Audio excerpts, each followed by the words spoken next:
Did you know humans could outrun lions armed with only sharpened sticks? Amid roaring predators and sudden storms, hominins race across the savannah. This is life millions of years ago and the struggles and survival of prehistoric humans. Millions of years ago, the African landscape was a patchwork of golden savannas, dense forests, and shifting river valleys. Climate swings brought periods of scorching heat and sudden cold snaps, forcing early humans to adapt constantly.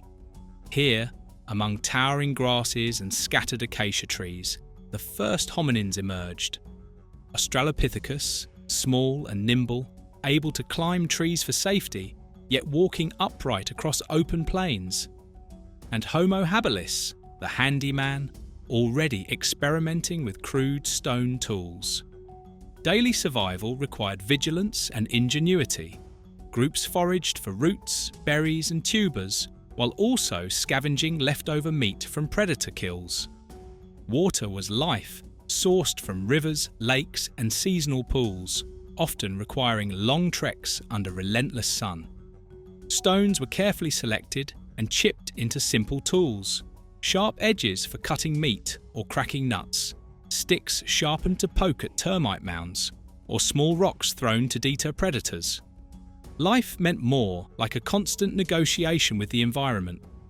Every decisions, including where to walk, what to eat, when to hide, literally shaped evolutionary pressures that would gradually sculpt brains, bodies, and social behaviour, laying the foundation for the humans that would eventually dominate the planet.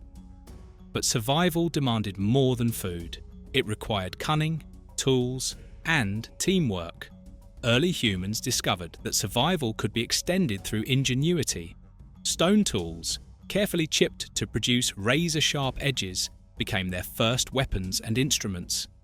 These implements were multi-purpose, used to cut meat, break bones for marrow, or scrape hides for clothing. With each generation, the techniques improved, evidence of a growing intelligence and foresight that set hominins apart from other animals. With some exception, hunting was never solitary. Groups coordinated silently, stalking prey across open plains or ambushing slower animals near waterholes. Cooperation allowed them to tackle larger creatures, from antelope to wild pigs, maximizing food returns while minimizing risk. Even foraging required collaboration, one person digging tubers while another watched for lurking predators. But the savannah held dangers beyond hunger. Lions, hyenas, and crocodiles patrolled the same territories.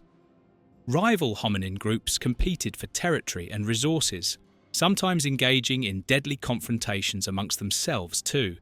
Each hunt seemed like foraging expedition, a careful gamble where strategy and communication could mean the difference between life and death. The development of tools and social coordination was not just innovation, it was evolution in action. Yet, even with tools and teamwork, survival demanded mastery over nature itself. The greatest leap in human survival came with the control of fire. At first, flames were borrowed from lightning strikes or wildfires, carried carefully with smouldering branches. But once early, humans learned to kindle sparks from stone. Everything changed. Fire offered warmth against freezing nights, protection from predators circling in the dark, and the ability to cook food, unlocking more nutrients and making tough roots and meat digestible. This shift fueled brain growth, giving Homo erectus and later species an evolutionary advantage. Shelter was equally essential. Natural caves provided protection from storms and predators, their walls dark but secure. Where caves were absent, groups built temporary structures from branches, hides, and grasses. These shelters weren't just physical defences. Oh no, they were communal spaces where food was shared, stories told, and bonds strengthened. Around the fire, humans found not only safety, but identity. The glow of flames and the walls of shelters transformed existence from mere survival into something deeper. The beginnings of society, rooted in cooperation and trust. This was Africa. Survival here was only the beginning of humanity's journey outward.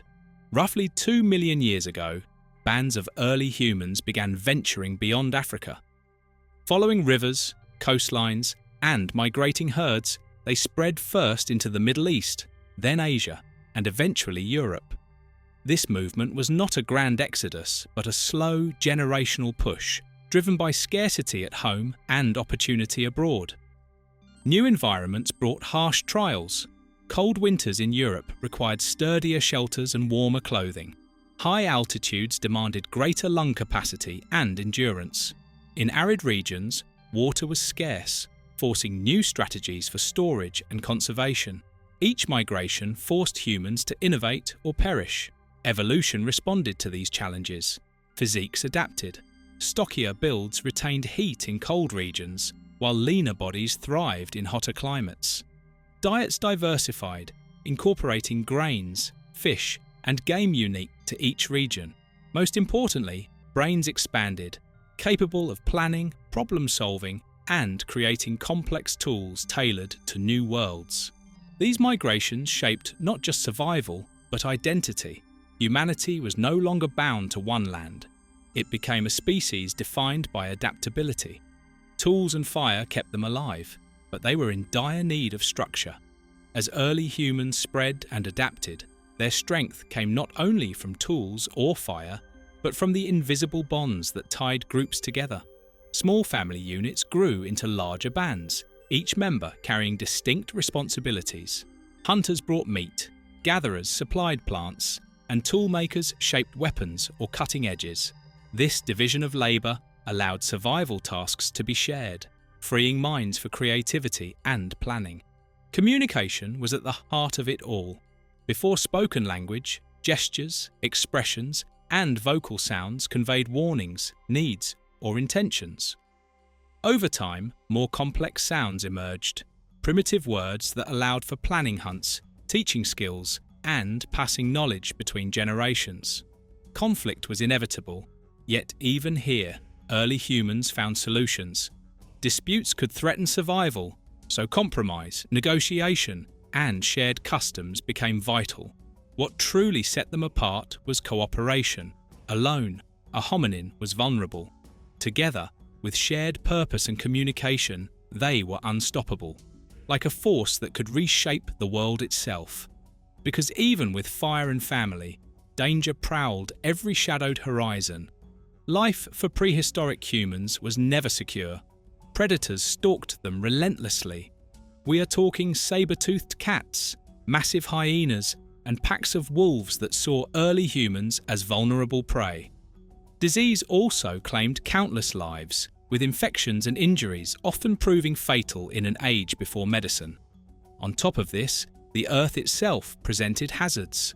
Volcanic eruptions, floods, and sudden droughts could wipe out entire groups. But one of the greatest threats came from other humans. Competition for fertile hunting grounds, fresh water, and safe shelters often led to violent clashes. These conflicts were brutal, with primitive weapons leaving lasting scars or ending lives. To endure, survival strategies grew sharper. Groups travelled together for strength, posted sentinels during sleep, and learned to migrate when resources dwindled. Cooperation, planning, and the ability to anticipate danger became evolutionary advantages. Those who adapted quickly lived to see another sunrise. Those who didn't vanished into prehistory's silence. Does the ancient struggle still echo within us every time we fight to endure still? Let us know your thoughts in the comments.